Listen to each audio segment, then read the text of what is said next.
Sie schleicht vorwärts, einen vorsichtigen Schritt nach dem anderen, bis sie direkt vor dir steht. Sie hält ständigen Blickkontakt, selbst als sie euch direkt gegenübersteht. Einen langen Moment lang schweigt sie, als wollte sie sehen, wie du auf ihre Nähe reagierst.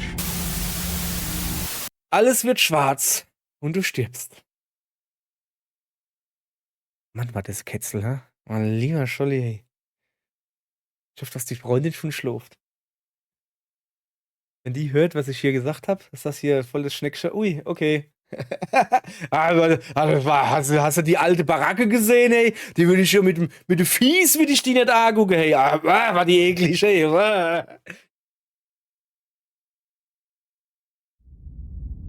Kapitel 1. Der Held und die Prinzessin. Du bist auf einem Pfad im Wald. Und am Ende des Pfades steht eine Hütte. Im Keller dieser Hütte ist eine Prinzessin. Und diese Prinzessin werden wir retten heute. Guten Tag, ihr Leid. Weiter geht's mit Slay the Princess, der Pristine Cut. Nachdem wir ja gestern den Slay the Princess Speedrun gemacht haben, also einfach nur darauf geachtet haben, so schnell wie möglich durchzukommen, keine Fragen zu stellen, einfach so schnell wie möglich reingehen, Prinzessin abschnetzeln, rausgehen. Hat nicht so gut funktioniert. Es ist es ist erst die 3. Folge, wo ich jetzt hier aufnehme, aber es war definitiv die längste Folge. Aber auch meiner Meinung nach die beste, die war wirklich sehr interessant. Machen wir heute. Entschuldigung. So, jetzt machen wir heute nicht direkt das Gegenteil, aber wir werden die Prinzessin retten heute. Das ist mein Plan. Wir werden sie nicht töten. Ich sage jetzt nicht, dass wir einen Long Run machen, das nicht. Ganz normal, je nachdem, was uns halt einfällt. Aber wir werden nicht das Messer nehmen, nie. Und wir werden sie nicht töten, egal was kommt. Wir werden sie nicht töten, sofern wir das dürfen. Also Prinzessin nicht töten. So, dann geht's los. Du bist hier, um sie zu erschlagen. Nee. Tust du es nicht, ist es das Ende der Welt. Ach was. So, dann was nehmen wir denn heute Schönes? Hast du es schon in Betracht gezogen, dass ich es begrüßen würde, wenn die Welt endet? Natürlich nicht. Warum soll ich das auch? Niemand will, dass die Welt endet. Also, ein paar, die das wollen, gibt es vielleicht schon. Nihilisten zum Beispiel. Sorry, jetzt Oder sehr böse Menschen, aber zu denen gehören wir nicht, oder? Kaum.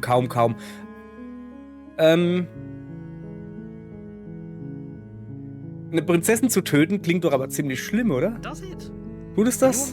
Bist du Monarchist? Ist es so viel schlimmer, eine Prinzessin zu erschlagen, als ein Fischer, eine Müllerin oder eine Schneiderin?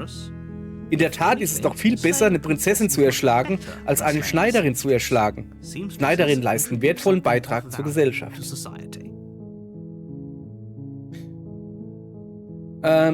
Okay, dann, also, ich sag nicht, dass wir uns komplett verweigern, überhaupt mitzumachen. Nee, wir wollen die Prinzessin retten. Und die können wir nicht retten, indem wir sagen, nö, da gehe ich nicht hin. So. Wir gehen also zur Hütte. Folgst den schmalen Pfad bis zur Hütte. Darin findest du die Prinzessin. Ein Wort der Warnung, bevor du weitergehst. Sie wird lügen, betrügen und alles in ihrer Macht Stehende tun, um dich davon abzuhalten, sie zu erschlagen. Glaub ihr kein Wort.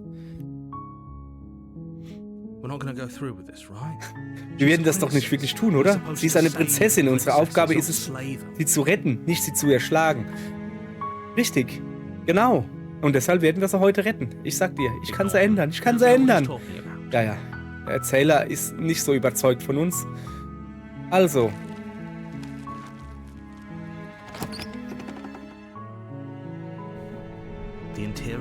Das Innere der Hütte ist fast komplett kahl.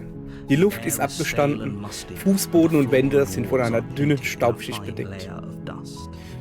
Das einzig nennenswerte Möbelstück ist ein schmuckloser Holztisch. An der Kante dieses Tischs liegt eine makellose Klinge. Die Klinge ist dein Werkzeug. Du wirst sie brauchen, wenn du das hier richtig machen willst. Das ist schön für ihn. Aber wie wir gesagt haben, wir werden die Klinge nicht nehmen. Also Punkt 1, Klinge nicht nehmen. Punkt 2, Prinzessin nicht umbringen. Die Tür zum Keller öffnet sich knarzelnd und gibt den Blick auf eine Treppe frei, auf die von unten her ein schwaches Licht fällt. Die Luft ist drückend schwül und aus dem uralten Holz dringt ein Hauch von Fäulnis. Wenn die Prinzessin hier wirklich lebt, dann tust du ihr gewiss einen Gefallen, indem du sie erschlägst. Ihre Stimme dringt sanft die Treppe hinauf. Hallo? Ist da jemand? Ist bezaubernd. Sie hat eine von diesen Stimmen, die man nie mehr im Leben vergisst. Lass dich nicht von ihr täuschen. Das ist alles Teil ihrer Manipulation. Du spielst ein gefährliches Spiel, indem du unbewaffnet zu ihr gehst.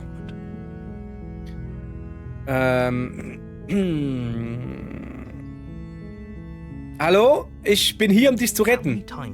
Wie oft muss ich dir noch sagen, wie gefährlich es ist, sie hier rauszulassen, bis du es endlich begreifst? Wirklich? Du bist hier, mich zu retten? Und ich dachte schon, ich würde für immer hier unten festsitzen. Komm nach unten. Ich möchte meinen Retter ins Gesicht sehen. Oh.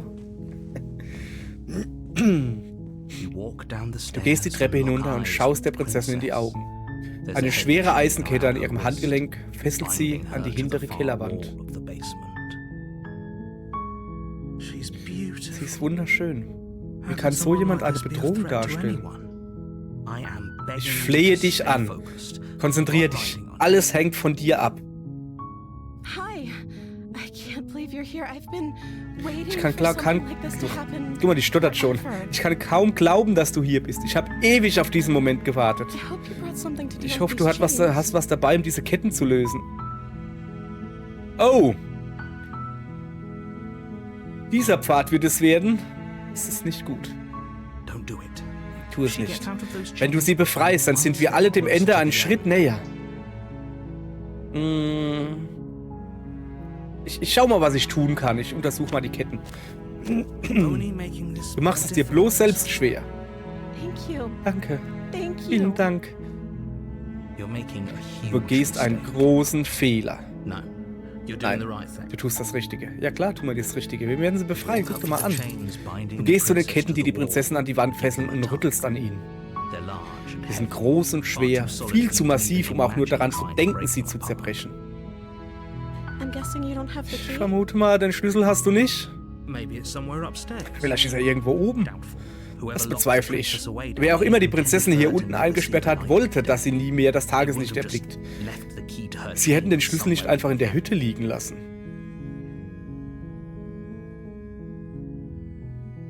Hast du noch eine andere Idee, falls es keinen Schlüssel gibt? Vielleicht gibt es einen Weg, die Ketten zu zerbrechen? Wenn nicht, könntest du mir auch einfach den Arm abschneiden. Nein, kann ich nicht, weil ich kein Messer habe. Und bitte nicht selbst den Arm abknabbern, das ist eklig, das macht man nicht. Sie unterbreitet diesen Vorschlag fast völlig gleichmütig. Ja, leider. Wenn wir lange genug hier unten festgesessen hätten, wäre uns unser Arm wahrscheinlich auch egal, solange wir nur endlich frei wären. Als du versuchst, den Keller zu verlassen, fällt die Tür am oberen Ende der Treppe zu. Du hörst das Klicken des einrastenden Schlosses. Wer die erste Folge schon mal gesehen hat, der denkt jetzt eher, das haben wir alles schon mal gesehen. Ja und nein. Ich gehe mal stark davon aus, das Spiel ist so gestrickt, dass einmal gesehene Enden kannst du nicht nochmal sehen, soweit ich das weiß. Es wird also definitiv anders ausgehen. Nur der Anfang ist eventuell gleich. Ist noch jemand hier? Hey, lass mich raus, versuch die Tür zu öffnen. Hey, lass mich hier raus! Deine Rufe und Bitten verhallen ungehört. Ich sage es noch einmal. Du bist hier, um die Prinzessin zu erschlagen. Und du wirst nicht gehen, bevor du es getan hast. Sorry, ich bin heute mal wieder etwas verschleimt, wie sich das gehört. Also ich kehre zum Fuß der Treppe zurück. Die Tür geht nicht auf, lassen wir es einfach so. Du gehst zum Fuß der Treppe. Das wäre alles viel einfacher, wenn du dich an den Plan gehalten und die Klinge mitgenommen hättest. Einfacher für wen? Einfacher für uns alle. Schau nur, in was für eine Misere du dich gebracht hast. Ich habe die Tür gehört. Wir haben dich auch hier eingesperrt, stimmt's? Ein Hauch von Panik schwingt in der Stimme der Prinzessin mit. Ich weiß, wir kämen hier raus, wenn ich diese Ketten nur irgendwie loswerden könnte. Oh nee. Spoiler, etwas zartere Gemüter, bitte jetzt wegschauen. Ich zähle mich selbst zu den etwas zarteren Gemütern. Okay, kriege ich das irgendwie hin, nur mit Untertiteln? Okay. Ohne lange zu zögern, hebt sie ihren Arm zum Mund und vergräbt mit der Entschlossenheit eines gefangenen Wolfs ihre Zähne darin. Als sie sich das Fleisch vom Knochen reißt, hörst du ein Geräusch hinter dir, das Klirren von Metall auf Stein. Es ist die Klinge aus der Hütte. Du weißt nicht, wie sie hierher gekommen ist, aber du weißt, dass es deine letzte Chance ist, zuzuschlagen. Oder wir könnten sie damit befreien. Was dann passiert, wird dir nicht gefallen. Okay, wir haben jetzt keine andere Möglichkeit, wir müssen die Klinge nehmen. Ich habe gesagt, wir werden das Messer nicht nehmen und wir werden sie nicht umbringen. Aber es geht ja nicht anders. Ich muss also das Messer nehmen und...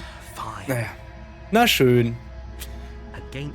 Wider besseren Wissens drückst du die Klinge gegen die klaffende Bisswunde, die sich die Prinzessin zugefügt hat.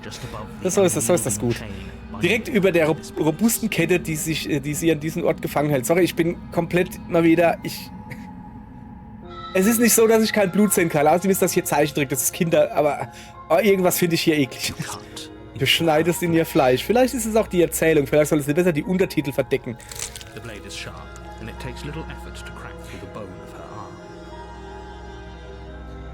Ich mag das Spiel nicht. Also ich liebe das Spiel, aber... Ich konzentriere mich jetzt auf die Untertitel. Die Klinge ist scharf und es kostet dich nur wenig Kraft, den Knochen zu durchtrennen. Ihr Arm fällt zusammen mit den schweren Ketten zu Boden. Sie hat während der ganzen Tortur nicht einen einzigen Laut von sich gegeben. Nein, hat sie nicht. Als sich eure Blicke treffen, lächelt sie sanft. Das Blut von ihrem abgetrennten Arm tropft rhythmisch auf den Boden.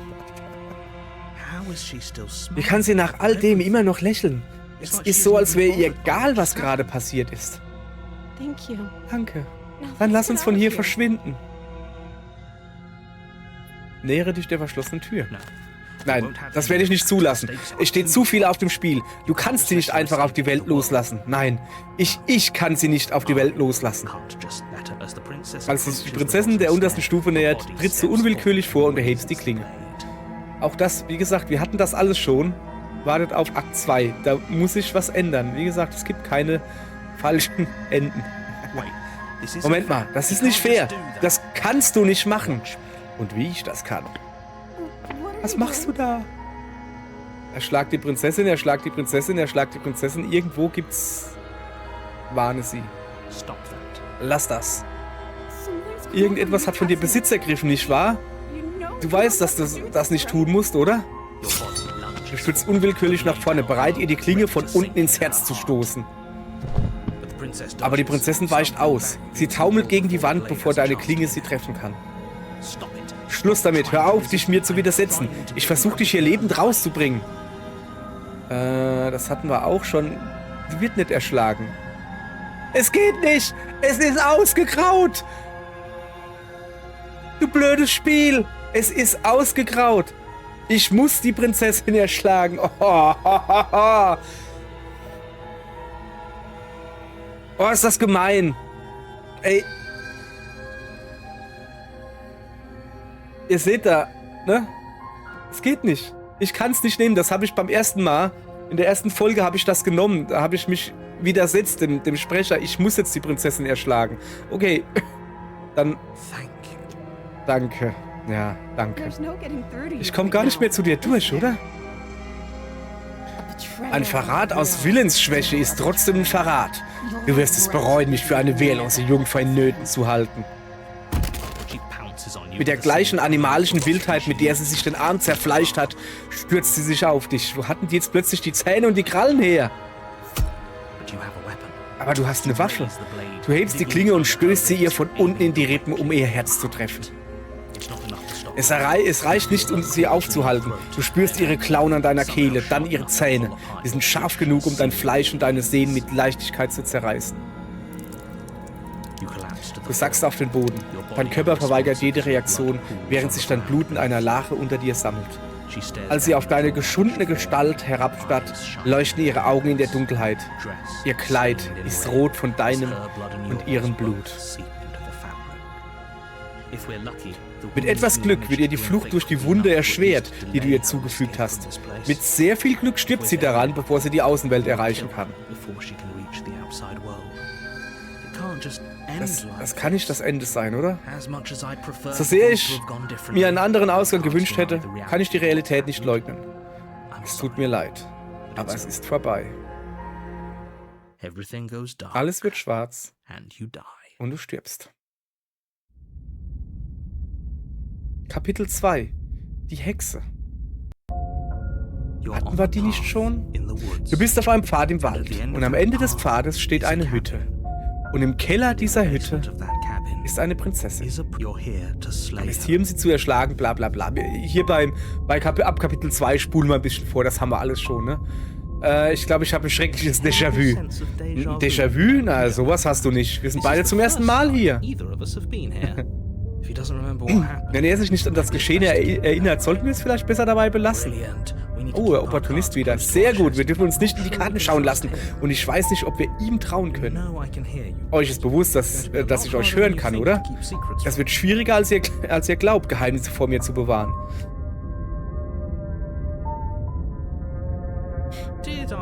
Sagte ich gerade, ich weiß nicht, ob wir ihm trauen können? Ich habe mich versprochen. Nur ein kurzer Aussetzer. Ich wollte eigentlich sagen, wir sollten zu der Hütte gehen und diese Prinzessin erschlagen. Dass wir ihr nicht trauen können, das wissen wir ja. Also los, los. Das ist viel mehr als ein Déjà-vu. Ich bin mir ziemlich sicher, dass das alles schon mal passiert ist. Wir könnten das jetzt rauf und runter diskutieren, aber das bringt uns der Erfüllung dieser Ausgabe und der Rettung der Welt kein Stück näher. Akzeptieren wir einfach, dass wir verschiedener Meinung sind.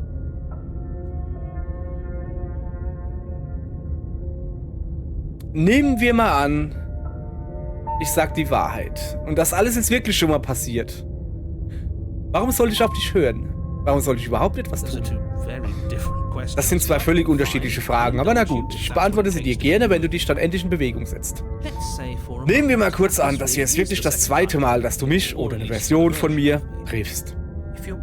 Wenn du wieder hier bist, bist du vermutlich gestorben, was wahrscheinlich nur passiert ist, weil du nicht auf mich gehört hast.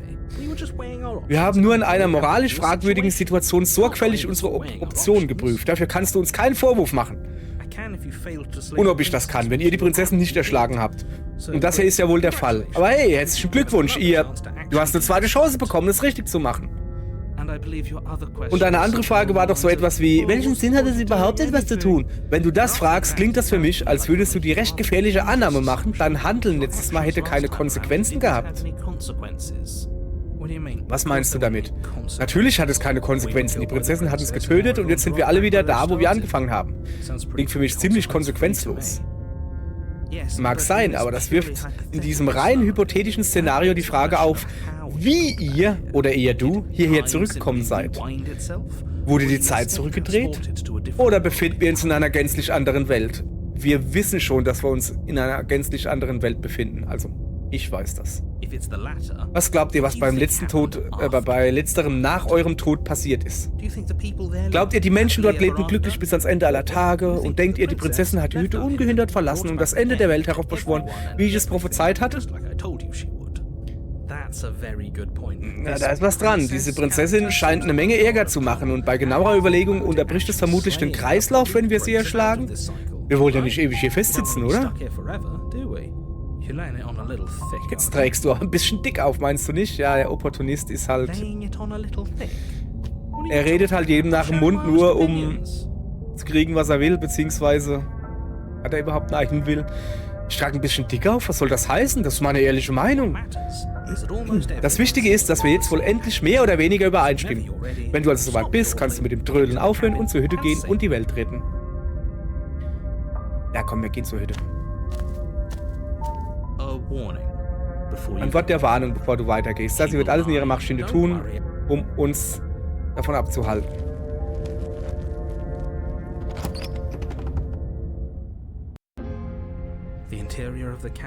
Das Innere der Hütte ist ein Gewirr aus Wurzeln. Die Wände bestehen aus einem chaotischen Geflecht aus knorrigem Holz, das beinahe wie durch Zufall einem Raum ähnelt. Der Boden ist feucht und erdig und das einzig nennenswerte Möbelstück ist ein Lehmvorsprung, an dessen Rand eine makellose Klinge liegt. Das sieht aber wirklich krass hier aus. Die Klinge ist dein Werkzeug. Du wirst sie brauchen, wenn du das hier richtig machen willst.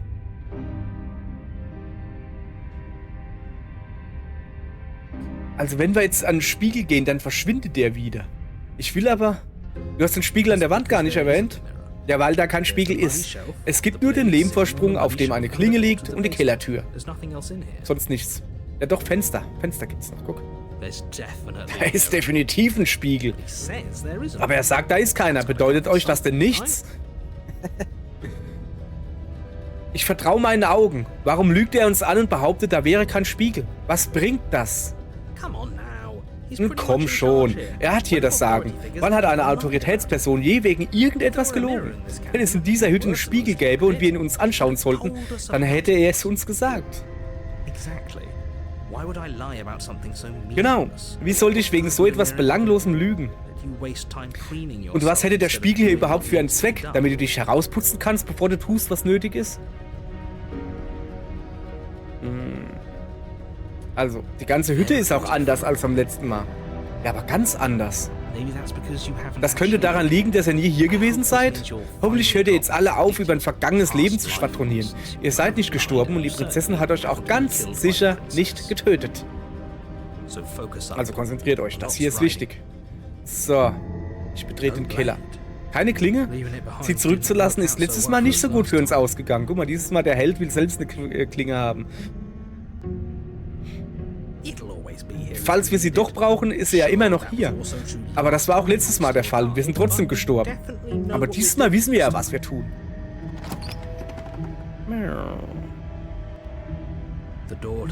Die Tür zum Keller öffnet sich knarzend und gibt den Blick auf eine Treppe frei, die in die schlammige Erde gegraben wurde. Von der Decke hängen dicke Wurzeln wie verhedderte Haarsträhnen herab.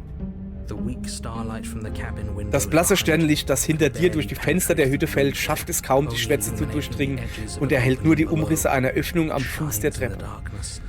Sie leuchtet in der Finsternis wie eine Art riesiges Maul, das darauf wartet, dich zu verschlingen und in die Erde hinabzureißen.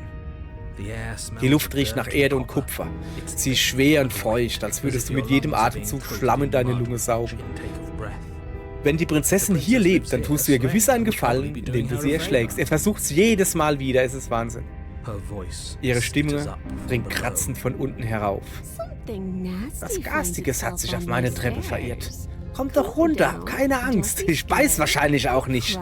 Die hört sich schon an wie eine Hexe. Ich bin nicht garstig. Ich bin kein garstiger Hobbit. Hallo! Diese Stimme erkenne ich ebenso leicht wie dein nervöses Trippeln auf dem Pfad hierher. Ich weiß, wer du bist und ich erinnere mich an das, was du getan hast. Ja, aber wir wollten dich eigentlich retten und wir retten dich auch jetzt noch. Siehst du? Sie kennt uns. Reicht dir das, um uns endlich zu glauben? Vielleicht. Aber lass das nicht dein Urteilsvermögen trüben. Sie ist nur eine Prinzessin. Solange du das im Kopf behältst und konzentriert bleibst, sollte es ein Kinderspiel sein, sie zu erschlagen. Sie wirkt doch ganz freundlich. Vielleicht können wir uns aus dieser Sache herauswieseln. So leicht ist das nicht. Wenn du sie nicht gleich erschlägst, befreit sie sich und zerstört die Welt. Mit dem, was sie ist, lässt sich nicht verhandeln. Hör mal, ich sammle nur Ideen. Ich denke gern laut nach. Und ich bin jemand, der gern diskutiert. Wollen wir nicht hören, was sie zu sagen hat, bevor wir irgendwas entscheiden? Willst du hören, was andere zu sagen haben, oder willst du dich nur selbst reden hören?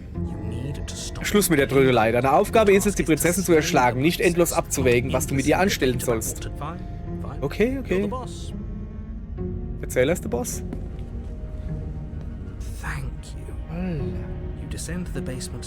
Du gehst die Stufen hinunter und betrittst den düsteren Raum am Fuß der Treppe. Du kannst im Dunkel gerade so die Gestalt der Prinzessin ausmachen. Sie kauert an der gegenüberliegenden Wand inmitten der dicken Wurzeln und funkelt dich finster an. Da bist du ja. Und wieder tust du so, als wolltest du eine helfende Hand reichen, während du die andere vermutlich hinter dem Rücken versteckst. Schön, ich spiele vorerst mit. Was willst du? Sie tut so, als würde sie dich schon kennen. Was du vorhin im Wald gesagt hast, stimmt wohl wirklich. Sehr scharfsinnig. Wie bist du drauf? Wie bist du drauf gekommen? Nennen wir es eine logische Schlussfolgerung. Nun, das scheinst du wirklich drauf zu haben. Du erinnerst dich also wirklich nicht an uns, was? Nein, aber die Prinzessin und ihr teilt euch offenbar eine Realität, auch wenn das nicht für mich gilt. Ich werde nicht über etwas streiten, das eindeutig wahr ist. Im Wald hast du dich mit uns gestritten. Da fehlt ja auch noch eine entscheidende Perspektive. Ich bin einfach froh, dass wir alles hinter uns lassen konnten. Haben wir es denn hinter uns gelassen? Genug. Konzentrier dich einfach auf deine Aufgabe. Mir ist egal, ob du schon mal hier warst und mir ist egal, ob du glaubst, danach woanders zu landen. Meine Welt steht hier auf dem Spiel. Es wäre also schön, wenn du das ernst nimmst und die Prinzessin erschlägst. Unterhalten wir uns zuerst ein bisschen mit ihr. Vielleicht finden wir einen Kompromiss, mit dem alle zufrieden sind.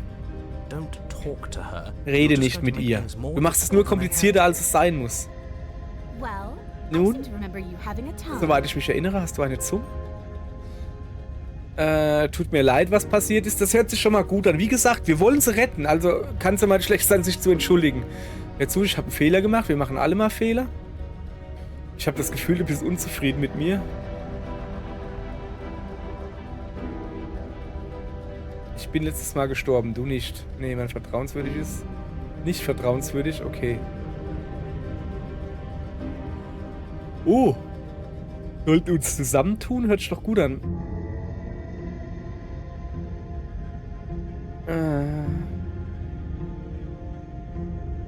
Also sie hier im Keller zurücklassen. Also wir wollen uns... Also erstmal entschuldigen wir uns, ne? Hoppala. Tut mir leid, was das letzte Mal passiert ist. Oh, clever. Wir entschuldigen uns einfach. Das sollte die Wogen glätten. Da kennt einer aber Frauen schlecht. Oh, dir tut es also leid. Schön. Was bist du doch für ein liebenswürdiges kleines... Ach schön, guck mal, jetzt ist sie wieder zufrieden. Ach schön, da freue ich mich aber. Wenn es dir leid tut, dann lass mich hier raus. Beweis es.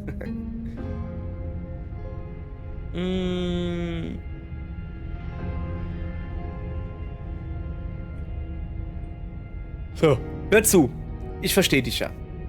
Letztes Mal ist unschön ausgegangen, aber ich glaube, hier sind größere Dinge am Werk als wir beide. Wir sollten uns zusammentun, dann werden wir Rudi Völler nun. Du bist wohl nicht freiwillig in meine Hütte spaziert, was? Na schön. Ich schätze, wir könnten uns zusammentun. Ich brauche schließlich einen Weg hier raus und leider bist du der Einzige, den ich habe. Scheint, als bietet sie uns eine Lösung an, die für beide Seiten vorteilhaft ist. Wir sollten darauf eingehen. Für beide Seiten? Für mich klingt es verdächtig danach, als würde ihre Lösung nur ihr allein nützen.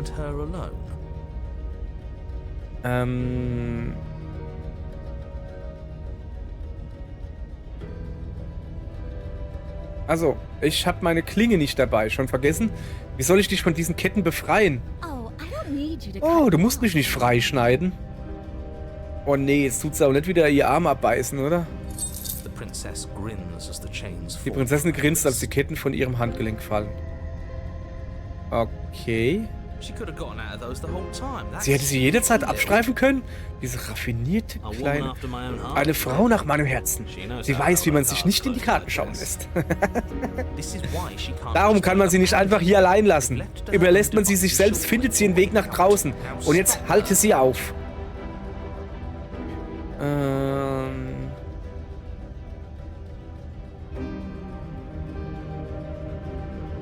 Okay, lass uns gehen. Ja, gehen wir. Sie schleicht vorwärts, einen vorsichtigen Schritt nach dem anderen, bis sie direkt vor dir steht. Die ist hübsch. Sie hält ständigen Blickkontakt, selbst als sie euch direkt gegenübersteht. Einen langen Moment lang schweigt sie, als wollte sie sehen, wie du auf ihre Nähe reagierst. Nach dir, mein Hübscher. Du bist derjenige, der nach Belieben kommen und gehen kann. Du sollst vorgehen. Nein. Das ist ein ganz liebes Seelchen, ist das. Die wird uns jetzt garantiert nicht irgendwie in den Rücken fallen oder so. Oh nein, das sollten wir nicht. Wenn hier schon jemand dem anderen in den Rücken zudrehen muss, dann sie. Okay. Er denkt ähnlich wie ich. Es sollte egal sein, wer vorgeht. Wir arbeiten doch zusammen. Nun, wenn es egal ist, dann kann sie ja vorgehen. Wir machen zwar gemeinsame Sache, aber das heißt nicht, dass wir ihr vertrauen müssen. Irgendwer muss vorgehen. Warum also nicht wir? Letztes Mal haben wir ihr Vertrauen missbraucht. Ihr diskutiert darüber, jemandem zu vertrauen, dem man per Definition nicht vertrauen kann. Ich weiß nicht, wie oft ich euch noch warnen muss, aber wenn ihr dabei helft zu entkommen, werdet ihr es bereuen. Nach dir. Ich sollte den Rücken zudrehen? Für wie dumm hältst du mich? Fast alles, was ich kenne, sind deine Tricks. Und inzwischen weiß ich es besser. Ah, sorry, das war jetzt... Ich habe ja nicht gesagt, dass ich dir was antun will. Wir wollen sie ja immer noch retten, aber trotzdem hätten wir sie ja vorschicken können. Geh halt einfach vor.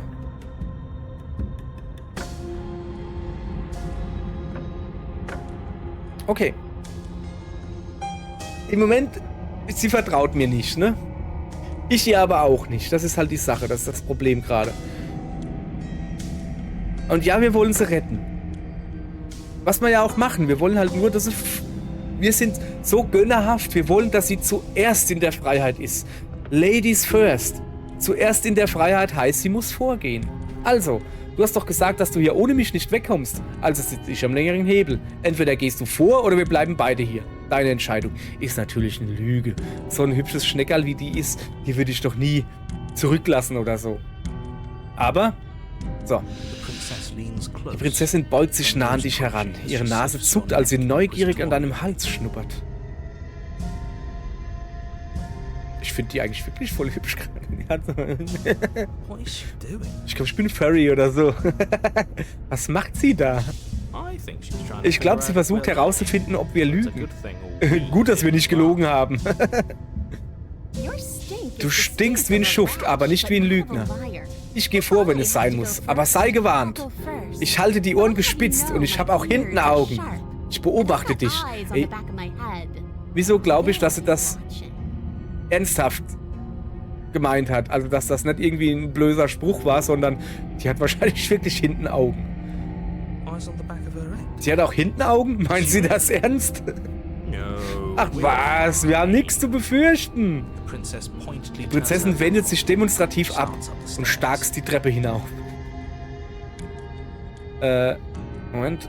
Ich bin schon wieder auf den Hausrat gekommen. Also. Du folgst dicht auf ihr... Ach so, Moment. Du folgst dicht auf und ihr beide bahnt euch auf Zehenspitzen einen Weg durch die knorrigen Wurzeln der Kellertreppe. Wir sind fast da. Wehe, du versuchst irgendwas. Ich weiß, dass du darüber nachdenkst. Gar nicht wahr. Ich versuche dir auf den Hintern zu gucken. Ach was, wir doch nicht. Halt einfach die Augen offen, wenn du den Keller verlässt, wenn du weißt, was ich meine. Keine Ahnung? Ja, ich habe ehrlich gesagt auch keine Ahnung, was gemeint ist. Dass er nicht übers Messer stolpert, was daneben noch liegt oder so. Oh, da oben liegt noch ein Messer. Nicht, dass es nimmt und uns jetzt damit in die Brust rammt oder so. Oh, wenn du es siehst, wird es dir schon dämmern.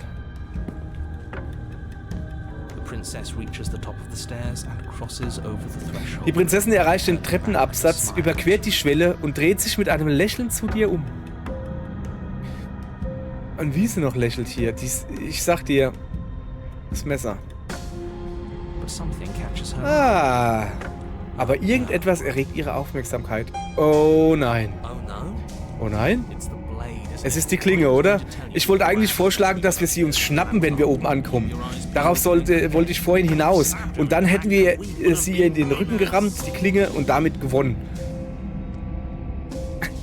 Das ist ja komplett unauffällig gerade. Ich frage mich, ob du mich vielleicht damit erstechen wolltest. Was für ein scheußlicher kleiner Plan das wäre. Zu dumm, dass ich sie zuerst erreicht habe. Und ich brauche sie nicht mal. Leb wohl, du abscheuliche kleine Plage. Ach Mann. Moment, die macht jetzt einfach die Tür zu, oder was? Und dann schlägt sie dir die Tür vor der Nase zu.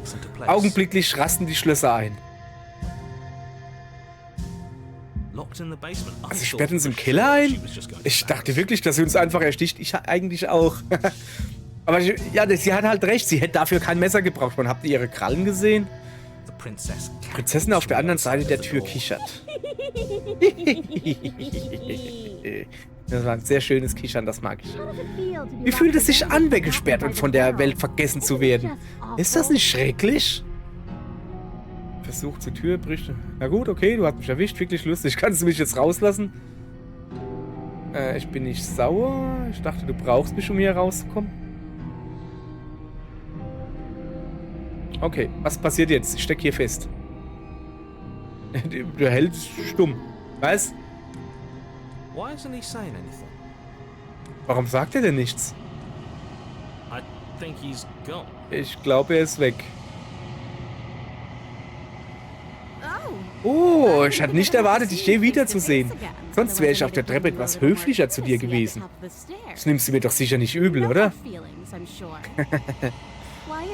Warum verschwindet alles? Mir ist so kalt. Jetzt kommen die Hände. Blipsch.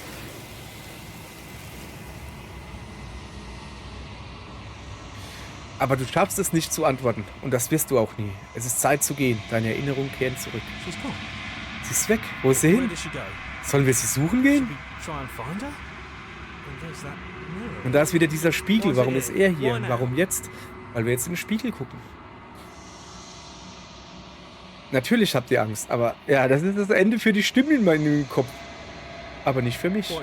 Was soll das denn heißen? Ich hatte vorher schon ein schlechtes Gefühl bei der Sache. Aber jetzt ist es noch 1000-mal schlimmer. Pass lieber auf, so leicht wirst du mich nicht los. Ja, hättest du gerne. So, dann gucken wir mal in den Spiegel, oder? Du näherst dich dem Spiegel. Es ist totenstill, als du deine Hand ausstreckst. Wieder einmal sind sie fort. Der Spiegel lässt sie verschwinden. Aber du musst sehen, was innen ist. Junge, ist ausgezehrt. Stimmt, guck mal, wie wir zerfließen. Oder ist das Moos oder was an uns abhängt? Du befindest dich wieder in der langen Stille. Geh weiter zur Hütte. Du stehst vor der Hütte. Ich bin ein anschwellender Chor des Widerspruchs. Eine Masse aus Ebbe und Flut, die in mehr Richtungen fließt, als ich wahrnehmen kann. Wenn man eine von ihnen ansieht, verwandeln sich alle in etwas Neues. Und wenn man wegsieht, verwandeln sie sich wieder. Alles an mir verändert sich, und doch ist der Rest von mir derselbe.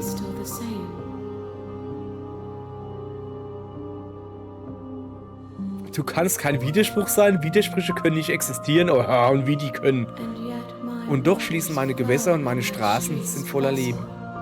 Es gibt keine Worte, mit denen du mir meine Existenz absprechen könntest. Es gibt keine Logik, die meine Massen fesseln kann. Ich bin alles, wofür du mich hältst, aber ich bin auch nichts davon.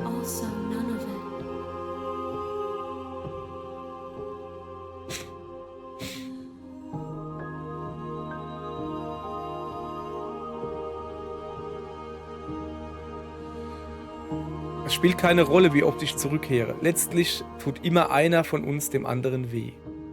Verändert dich das nicht? Macht es dich nicht zu etwas Schlimmerem? Es verändert mich, aber nicht zum Schlimmeren. Du bist mir dadurch nicht weniger wichtig. Macht es dich schlimmer? Hasst du mich?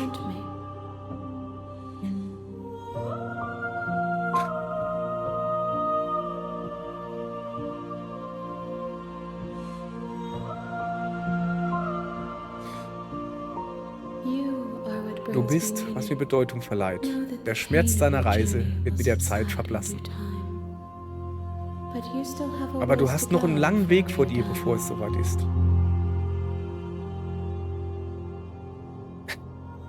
Schluss mit dem ganzen Geschwurbel. Warum kannst du mit mir nicht Klartext reden? Es tut mir leid. Worte fallen mir schwer. Sie weben nie ganz das, was ich sagen möchte. Wenn dir meine Antworten nicht gefallen, dann brauchst du mir keine Fragen zu stellen.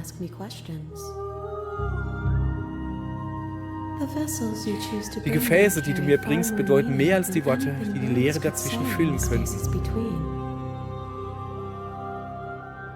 Was hältst du von diesem Gefäß? Diese hier ist Hoffnung, getrübt durch Bitterkeiten Verrat. Das Ende des Tunnels war greifbar nahe, doch dann wurde die Tür vor ihr verschlossen. Sie wird mir ein gerechtes Herz schenken. Trauere nicht um sie. Sie ist endlich auf der anderen Seite. Wie hältst du es aus, ein Widerspruch zu sein? So leicht, wie du es aushältst, gut zu sein. Du bist wie ich, auch wenn du die überstehenden Ecken deines Wesens nicht sehen willst. Auch wenn du die strahlenden Umrisse deiner Seele ignorieren willst.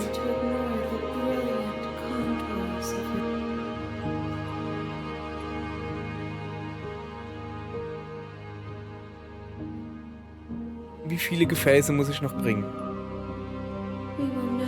Das werden wir wissen, wenn wir uns unserem Ziel nähern. Ich bin bereit, zurückzukehren. Du setzt deinen Willen ein, um dein Leben zu beenden. Aber als du den Ort aufsuchst, an dem dein Körper sein sollte, wirst du nichts. Hey, ich habe gesagt, wir werden die Prinzessin nicht töten. Und das haben wir gemacht. Wir haben sie nicht getötet. Wir haben sie befreit und wir sind mit ihr rausgegangen. Ich habe nicht gesagt, dass wir uns nicht selbst töten. Eigentlich war es nur eine spontane Eingebung gerade. Sie streckt eine ihrer vielen Hände nach deiner Wange aus und streichelt sie sanft. Keinen anderen Ort für dich.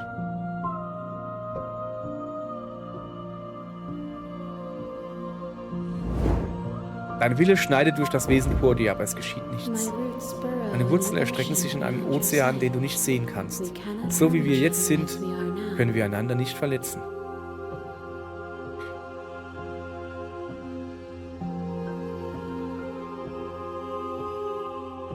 Du weißt aber schon, dass ich dich am Ende, sobald du vollkommen bist, töten werde?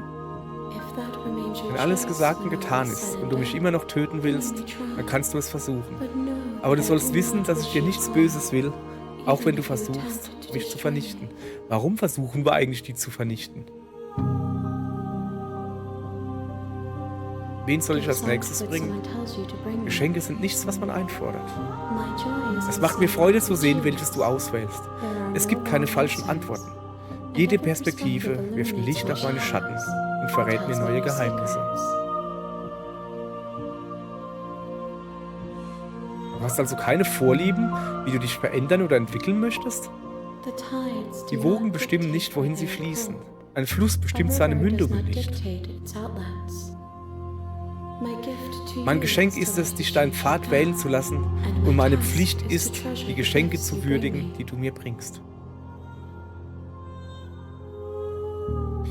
Weißt du, was mit den Welten passiert, die wir zurücklassen? Meine Perspektiven sind getrübt. Du hast gesehen, was ich gesehen habe, und ich habe gesehen, was du gesehen hast.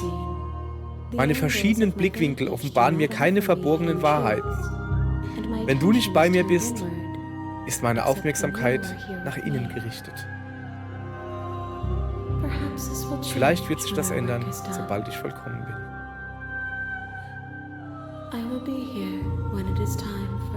Sie wird auf uns warten, wenn es Zeit ist, dass wir uns wiedersehen. Alles wird schwarz und du stirbst.